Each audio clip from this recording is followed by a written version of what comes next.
नमस्कार दोस्तों, KH media में आपका स्वागत है। मैं आपका दोस्त, आपका होस्ट जगदेव पठानिया।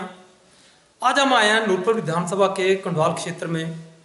यहाँ हम आज मुलाकात करेंगे जो नव निर्वाचित विधायक हैं, जिन्होंने रिकॉर्ड मतों से अपनी जीत दर्ज की है। यानी कि ये कह सकते हैं कि रिकॉर्ड मतों से हिमाचल में भी उन्होंने अपनी जीत दर्ज की है। आज हम उनसे कोई सवालात करेंगे कि उनकी आगे की रणनीति क्या है, उन्होंने क्या सोचा है। हालांकि अभी तक शपथ ग्रहण समारोह नहीं हुआ है, लेकिन फिर भी इन्होंने अपना कार्य जो है शुरू कर दिया है। लोगों की भीड़ लगी रहती है, लगातार सुबह से शाम तक लोग मिलने को आते हैं, अपने काम करवा रहे हैं। यानी कि जब से ये जीते हैं तब से ही ये लगातार अपना काम कर रहे हैं, ये लगातार रात दिन मेहनत कर रहे हैं। हमने पहले भी लेकिन इंटरव्यू आज हम पहली बार ले रहे हैं, जीतने के बाद पहली बार हम रूबरू हो रहे हैं उनसे, लेकिन वो लगातार अपना काम कर रहे हैं। आज उनसे कुछ तीखे सवाल भी हम करेंगे, तो हम ले चलते हैं रणवीर सिंह निक्का के पास। निक्का जी, सबसे पहले तो KH मीडिया की तरफ से आपको बहुत बहुत बधाई कि आपने जो चुनाव जीता है वो भी इस तरह से जीता है कि रिकॉर्ड मतों से। तो हम KH मीडिया की तरफ से आपको बहुत बहुत बधाई। धन्यवाद जी, धन्यवाद, बहुत बहुत धन्यवाद। निक्का जी, आप मुद्दा इस बात का कि आप चुनाव जीत चुके हैं, लगातार आप पिछले 12 साल से मेहनत कर रहे थे, लेकिन पिछले 3 साल आपने पूरे जोर शोर से लगाए हैं। अपने आप को आपने साबित भी किया है कि आप अपनी पहचान खुद बनाना चाहते थे, लेकिन आप जीत चुके हैं। तो सबसे पहले मैं ये जानना चाहूँगा कि आगे की रणनीति क्या, उसके बाद हम कुछ तीखे सवाल भी करेंगे।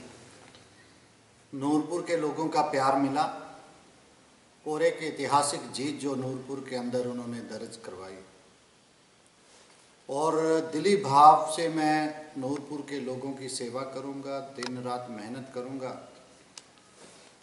जिस आशा के साथ लोगों ने, माताओं बहनों ने, मातृ शक्ति जो हमारी है, युवा साथी हैं, हमारे बुजुर्ग से सीनियर पर्सन हैं, उन्होंने आशीर्वाद दिया, उसी तरीके से मैं मेहनत करूंगा दिन रात अपने लोगों के लिए, अपने इलाके के लिए। जो वायदा मैंने अपने नूरपुर के सभी साथियों के साथ, माताओं बहनों के साथ किया, उस वादे को निभाऊंगा। निक्का जी, एक सवाल सबसे पहले हम यहीं से शुरू करते हैं कि आपको भी क्या उम्मीद थी कि इतनी जबरदस्त जीत होगी? मुझे पूरी उम्मीद थी। कई बार चर्चा होती थी, साथी बैठते थे, विपक्ष भी बैठता था, कई बार बीच में कोई साथी मिल जाता था। तो मैं पहले दिन से, पिछला इंटरव्यू कई आपके माध्यम से कई इंटरव्यू हुए होंगे, तो मैंने कई बार बोला है कि इस बार नूरपुर में वन साइड जो चुनाव है वो होने वाला है। लोगों ने मन बना लिया हुआ है। जो लोगों ने मन बनाया था उसके ऊपर नूरपुर के लोग ठीक उतरे हैं, और वन साइडेड जीत जो है, जो नूरपुर के अंदर उन्होंने जो जीत दर्ज करवाई है, 62% के ऊपर, जो यहाँ पर हमें जो मत जो लोगों ने दिया है, मैं नूरपुर के लोगों का बहुत बहुत धन्यवाद करता हूँ, जिन्होंने इतना प्यार और आशीर्वाद दिया। और मुझे पूरा कॉन्फिडेंस था कि अगर हमारी लीड होगी तो 15,000 वोटों से ऊपर होगी। तो आपके सामने नूरपुर के लोगों ने जनादेश दे दिया जी। निक्का जी, एक राजनीतिक विश्लेषक एक बात और करते हैं कि इतनी बड़ी जीत कई बार खतरे की घंटी भी होती है, तो आप किस तरह से इसको लेंगे आने वाले दिनों में? नूरपुर के अंदर इतनी बड़ी जीत खतरे की घंटी उन नेताओं के लिए थी जो नूरपुर के अंदर नारा था कि बारी बारी की राजनीति नहीं चलेगी। नए चेहरे की तलाश थी नूरपुर के लोगों के, उन्होंने अपना नया जो विकल्प था उनको मिल गया, उन्होंने चुन लिया। ये ऐतिहासिक जीत इसलिए नूरपुर के लोगों ने दर्ज करवाई है कि आगे जो लंबा लगातार यहाँ जो हमारे नूरपुर के लोग हैं, उनका विधायक लंबे टाइम तक सत्ता पक्ष में रहे, उनको बार बार अपना निर्णय चेंज करना ना पड़े, कि जो परिस्थितियों वाली राजनीति कई सालों से जहाँ पर होती थी, 5 साल एक विधायक आता था, जीत के बहुत लोगों से मिलता नहीं था, काम करते नहीं थे, तो लोग अपना गुस्सा निकालते थे तो दूसरे को जिता देते थे। तो हमारा नूरपुर इसीलिए पीछे रहा है। हम नूरपुर को आगे ले जाना चाहते हैं, हर अपने गांव का, गरीब का सपना पूरा करना चाहते हैं। इसलिए लोगों ने इतना बड़ा जनादेश दिया कि रणवीर सिंह निक्का का भी हौसला इतना बढ़ जाए कि पूरे नूरपुर के लोग आपके साथ हैं। बिल्कुल सही कहा आपने कि हाल फिलहाल में जब आपके चुनाव चले हुए थे तो मुख्यमंत्री जयराम ठाकुर जी बोर्ड में आए थे, तो आप ही के सभी सलाहकारों ने या आपने भी ये कहा था कि एक बार विधायक चाहिए लेकिन मिनिमम 15 साल के लिए चाहिए, तो लोगों ने अपना काम कर दिया। अब आपकी क्या रणनीति आगे की? हमारी रणनीति है, इंतजार में बैठे हैं कि जल्दी से जल्दी जिन्होंने सरकार बनाई है, हमारे प्रदेश के जो मुखिया बने हैं, हिमाचल प्रदेश को काम, हिमाचल प्रदेश के लोगों को जल्दी से जल्दी सुविधा देने के लिए ओथ जो हमारी होनी है, कसम, उसके इंतज़ार में बैठे हैं। 22 तारीख का टाइम दिया था, फिर डेट आगे बढ़ रही है, तो उस दिन के इंतज़ार में कि जल्दी से जल्दी ये प्रक्रिया है जो संपन्न हो जाए और हम गाँव में जाकर, लोगों के बीच में जाकर, जो लोगों के प्रायोरिटी वाले काम हैं, पहले सार्वजनिक काम, उनकी एक लिस्ट बनाकर लोगों को उस चीज़ की सुविधा देने का हम प्रयास करें। और हमें उस दिन का इंतज़ार है कि फटाफट सरकार अपना काम संभाले और हम भी लोगों के बीच में जाकर अपना काम करें। अब सरकार ने तो काम संभालना है, लेकिन अभी एक बात और हुई है कि लोगों ने आपसे उपेक्षा रखी थी, लेकिन इत्तेफाकन सरकार जो है विपक्ष की बन गई है, यानी कि विधायक विपक्ष का है। तो आप इसको किस तरह से मैनेज करेंगे कि वे सरकार उनकी है? और आगे भी मैं तीखे सवाल करूंगा, लेकिन पहले ये कि आप किस तरह से मैनेज करेंगे? देखो, ताकत चाहे सत्ता पक्ष का विधायक है चाहे विपक्ष का विधायक है, पावर सभी की एक समान है। ठीक है, सरकार उनकी बन गई, निर्णय वो करेंगे, मगर हमारी भी सरकार केंद्र में है, भारतीय जनता पार्टी की सरकार है। और हिमाचल प्रदेश में इतना बड़ा जनादेश अगर नूरपुर के लोगों ने हमें दिया है, तो हम अपने लोगों का काम करेंगे। काम करने का जज्बा होना चाहिए, वो हम तरीका निकालेंगे कि किस तरह से हमने गांव के लोगों का विकास करना है। दिल्ली से, सेंटर से आने वाले प्रधानमंत्री जो हमारा आवास योजना के तहत हम वो प्रण अपने गांव के लोगों का पूरा करेंगे। उस काम को आगे बढ़ाते हुए हम अपने गांव के उन लोगों का सपना पूरा करेंगे जिनके साथ हमने वायदा किया था। काम करने का जज्बा है। बजट कहाँ से आएगा? एमपीज हमारे पास है, एमपीज फंड आएगा, केंद्र से बजट आएगा, हमारे जो यहाँ पर वीडियो ऑफिस है उसके माध्यम से हम अपने गांव का विकास करवाएंगे। और विधायक निधि जो हमें मिलेगी उसको किस तरह से हमने सरकार की स्कीमों के साथ जोड़कर हमने गांव के लोगों को फ़ायदा दिलाना है, वो हम तय करेंगे। अब देखते हैं कि जैसे कि अब आप विपक्ष में हैं, सत्ता पक्ष में दूसरी पार्टी है। अब अभी शपथ नहीं ली है विधायकों ने, लेकिन झटके देना शुरू कर दिया है। अभी अभी हमें विश्वस्त सूत्रों से जो जानकारी मिली है कि एससी ऑफिस भी यहाँ से वो ले जा रहे हैं, कॉलेज भी यहाँ से ले जा रहे हैं, तो उसके बारे में आपका क्या ओपिनियन है?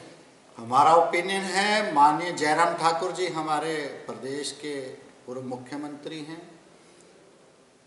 अगर हमारा यहाँ से कोई ऑफिस हटाने का इन्होंने नोटिफिकेशन निकाली है, हम धरना प्रदर्शन करेंगे। जनहित का कार्य है हमारा, खास करके नूरपुर का एरिया पंजाब के साथ लगता एरिया, बहुत बड़ा लंबा एरिया है, बॉर्डर एरिया है। यहाँ पर मूलभूत सुविधाओं की बहुत ज़रूरत है। एएसपी साहब का ऑफिस जहाँ पर बना है, पंजाब से चिट्टा आता है, उसके ऊपर रोकथाम लगाएंगे। अगर इन्होंने यहाँ से ऑफिस हटाने का जो काम किया तो हम पहले दिन से सरकार के ऊपर आरोप लगाएंगे कि ये चिट्टा माफिया को बढ़ावा देने के लिए यहाँ से ऑफिस हटा रहे हैं। हमें बहुत ज़रूरत है, बॉर्डर का एरिया है, यहाँ पर एएसपी साहब का ऑफिस जहाँ पर रहना चाहिए। और हमारा जो एससी ऑफिस जहाँ पर इलेक्ट्रिसिटी का है, हमारा इंडस्ट्री एरिया आता है यहाँ पे, हमारे ज़िला में यहाँ पर इंदौरा है, काफ़ी इंडस्ट्री जहाँ पर है, हमारा फतेहपुर का एरिया है, हमारा नूरपुर का एरिया है, हमारा ज्वाली का एरिया है। यहाँ पर हमें बहुत ज़रूरत है ऑफिस की। तो जब ये हटाएंगे तो हम धरना प्रदर्शन करेंगे, और इससे ज़्यादा अगर हमें कोर्ट में भी जाना पड़ा तो कोर्ट में भी जाएंगे। यानी कि ये मान के चलें कि पहले भी नूरपुर पीड़ित रहा है, जो बड़े बड़े ऑफिस कई मंत्री देने बाएं के बने हैं तो वो अपने यहाँ ले गए थे, लेकिन पहले डलहौजी से सरकार ने, आपकी सरकार ने आपका ऑफिस भी दिया, लेकिन वो जा रहा है तो आप मतलब जनहित के लगते कि आप लोगों के साथ हैं। बिल्कुल खड़े हैं, खड़े रहेंगे। और कई इन्होंने जो नोटिफिकेशनें निकाली हैं, हमारे मल्टीटास्क वर्कर है, कई उम्मीदें थी उनको, मगर सरकार अच्छा काम करे, पहले दिन से अच्छा निर्णय करना चाहिए। द्वेष की भावना से काम करना बुरी बात है। लोग इसका जवाब आने वाले जो लोकसभा के चुनाव में है प्रचंड रूप से देंगे। अब मुख्यमंत्री सुखविंदर सुक्खू जी ने हाल फिलहाल में मीडिया के माध्यम से जो बताया है, उन्होंने एक प्रश्न किया था कि महिलाओं को 1500 रुपया देंगे। हाल फिलहाल में उनका इंटरव्यू आया कि हमने 5 साल के लिए ये वायदे किए थे, ना कि 15 दिन के लिए वायदे किए थे, हमारे पास बजट नहीं है, जो भी उन्होंने इंटरव्यू दिया था।